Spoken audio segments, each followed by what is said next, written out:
नमस्कार। आज मैं चर्चा करूंगा बिहार के मुख्यमंत्री नीतीश कुमार का, क्योंकि नीतीश कुमार आज पूरी तरह से फंस गए हैं और उनका वोट बैंक इस समय खिसक करके 8% पर आ गया है।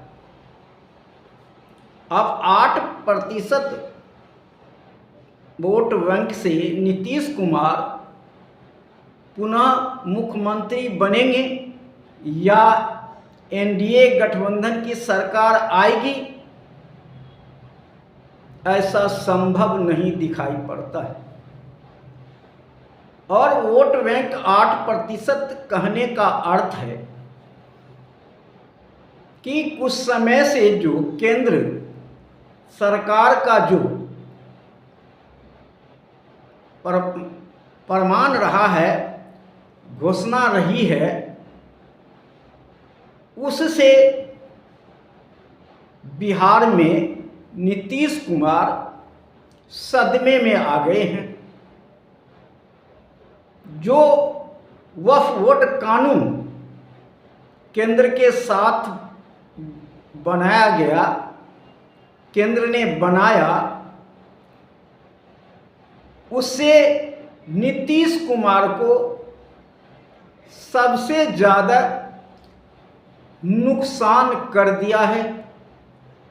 सबसे ज़्यादा नीतीश कुमार इस समय सदमे में चल रहे हैं और सदमा का नतीजा भी दिखाई पड़ता है समय समय पर, क्योंकि नीतीश कुमार अब घबरा गए हैं, हताश हो गए हैं, निराश हो गए हैं।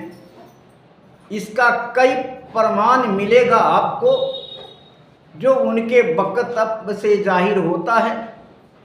जैसे एक अधिकारी के ऊपर फूल का गमला रख देना, कभी कभी महिलाओं को अपमानित करना, और इनका इस तरह से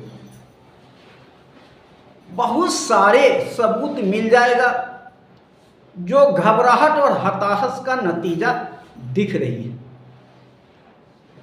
क्योंकि बीजेपी उनको मुख्यमंत्री का उम्मीदवार घोषित नहीं करता है, साथ ही केंद्र से जो मुसलमानों का वक्फ बोर्ड पे जो नीति लाई है, उससे मुसलमान नाराज है, पूरे देश का मुसलमान नाराज है। और बिहार में इलेक्शन है, पता आगे चल जाएगा।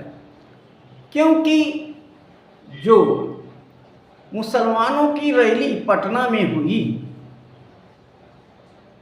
वक्फ बोर्ड के तरफ से जो रैली हुई, उस रैली को देखते हुए कहा जा सकता है कि मुसलमान बिल्कुल नीतीश कुमार के साथ इस वक्त नहीं है। और अगर नीतीश कुमार के साथ मुसलमान नहीं है तो इसका मतलब इंडिया गठबंधन के साथ है। और इस समय जिस तरह से आरजेडी कुशवाहा समाज को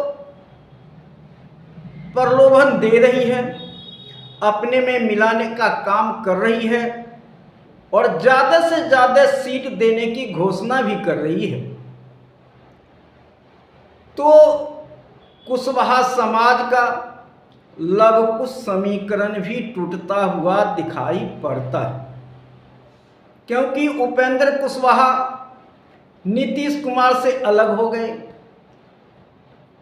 अब कुशवाहा समीकरण तो वहीं ध्वस्त हो गया और जो भी कुशवाहा समाज का वोटर था, अब आगे नीतीश के साथ रहने वाला नहीं है। इसलिए मुसलमान और कुशवाहा समाज नीतीश कुमार का अब वोट बैंक नहीं रहे।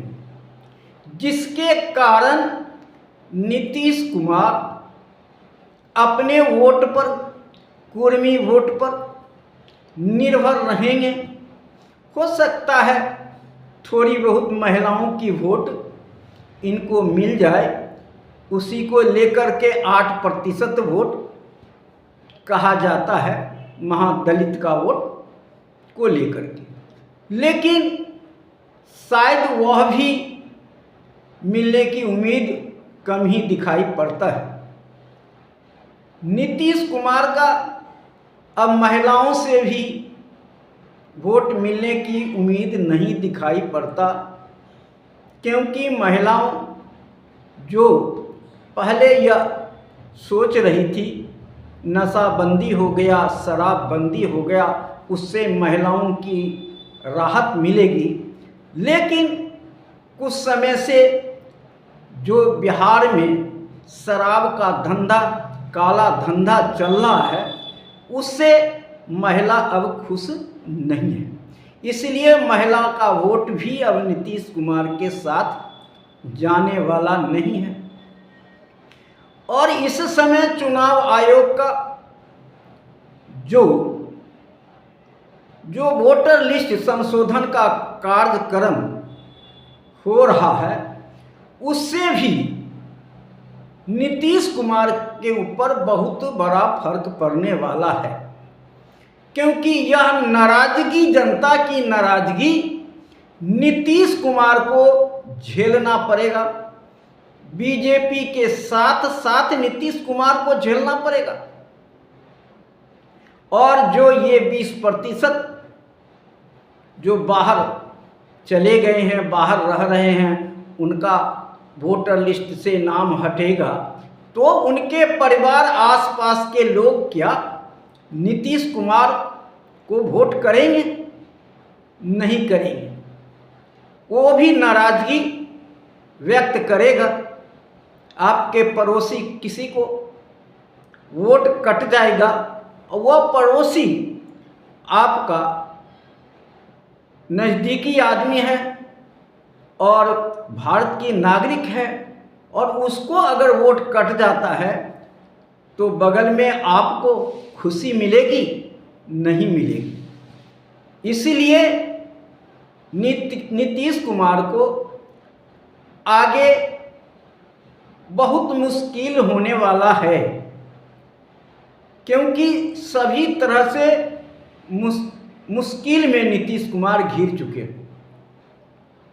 और बीजेपी नीतीश कुमार को किनारा लगाना चाहती है, बल्कि नीतीश कुमार की पार्टी को निगलने में लगी हुई है और निगल जाएगी।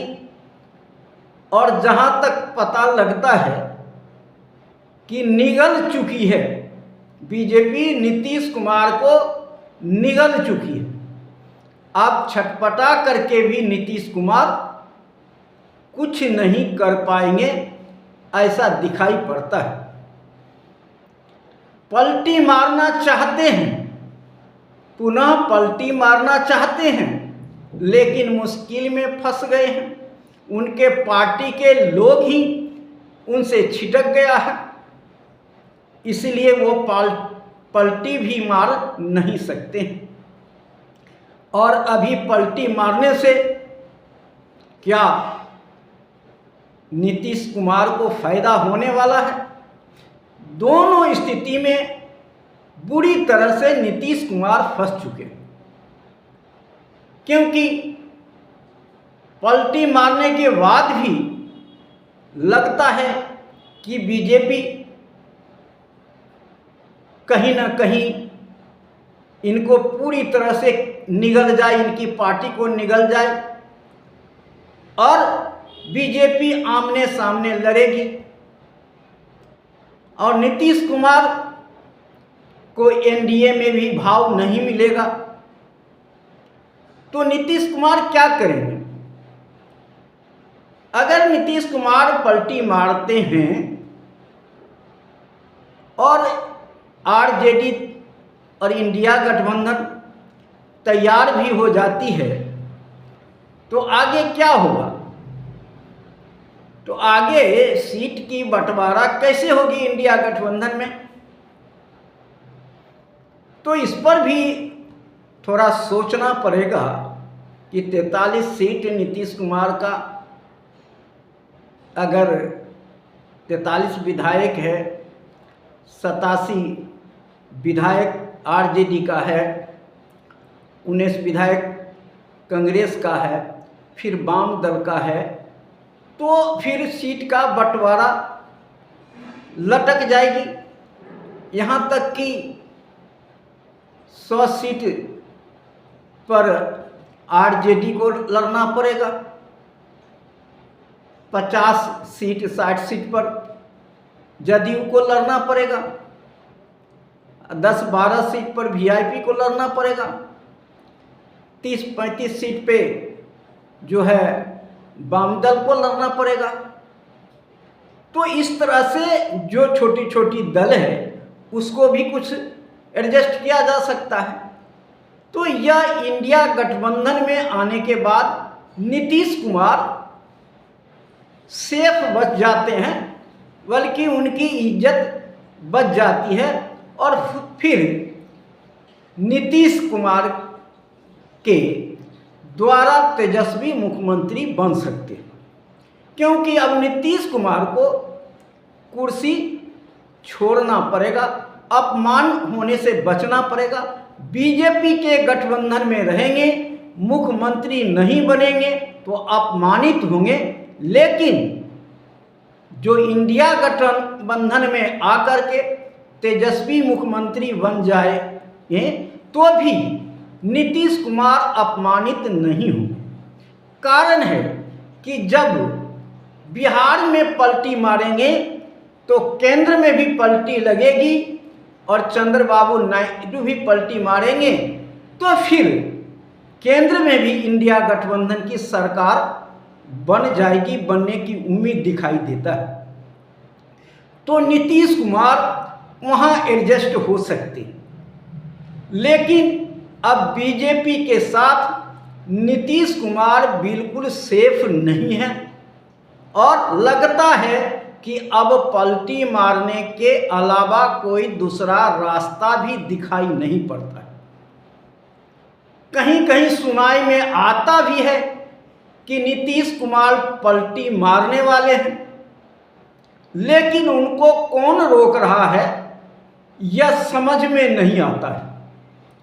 लेकिन नीतीश कुमार तो साफ साफ देख रहे हैं कि आगे हमारी दुर्गति क्या होने वाली है, हमारा वोट बैंक कहां जाने वाला है।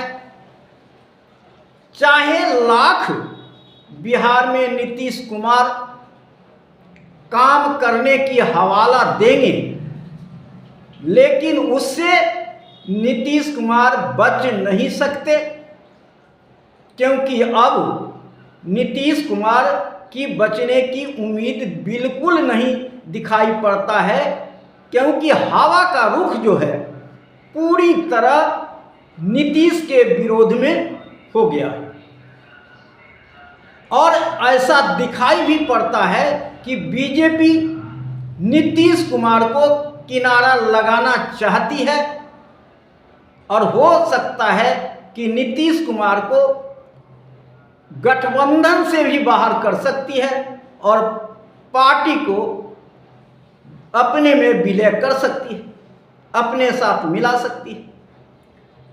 नीतीश कुमार को अलग करके सारे विधायक को अपने पल्ले में बीजेपी कर सकती है। ऐसा भी खेल बीजेपी को आता है। तो अब नीतीश कुमार क्या करेंगे, अब तो नीतीश कुमार के ऊपर निर्भर करता है। लेकिन जहां तक पता चलता है कि नीतीश कुमार को इस समय पलटी मारने में फायदा है। चाहे जो भी स्थिति आए, उनको इंडिया गठबंधन के साथ उनकी भविष्य है, क्योंकि केंद्र में अब बीजेपी की आने वाले समय में सरकार नहीं रहेगी और पूरे देश की हवा का रुख यही कहता है। जैसे उपचुनाव में 5 सीट की उपचुनाव में गुजरात के सीट भी बीजेपी हार जाती है, तो उससे कुछ संकेत तो जरूर मिलता है कि केंद्र में भी सत्ता बदल सकती है आने वाले समय में, और यूपी का सत्ता तो जाने ही वाली है, ऐसा भी दिखाई पड़ता है। तो अब नीतीश कुमार को तय करना है कि वह क्या करेंगे। लेकिन हमें जहाँ तक समझ आती है कि नीतीश कुमार पलटी मारने की तैयारी में लगे हुए हैं और पलटी मारेंगे, क्योंकि अगर 9 पलटी लग गई है तो 10वां पलटी लगने में कोई दिक्कत भी नहीं है, और उनका जो नाम है पलटू राम, उससे से कोई दूसरा नाम बनने वाला भी नहीं है। इसलिए उनके लिए एकदम साधारण बात ये है पलटी मारना। तो आज आगे देखना है कि नीतीश कुमार क्या करते हैं, बचने के लिए क्या करते हैं। अब अभी तो वो पूरे गर्दन तक वो डूब चुके हैं पानी में, अब बचने के लिए वो क्या करते हैं आगे देखना है। आज इतना ही। जय हिंद, जय भारत, नमो बुद्धाय।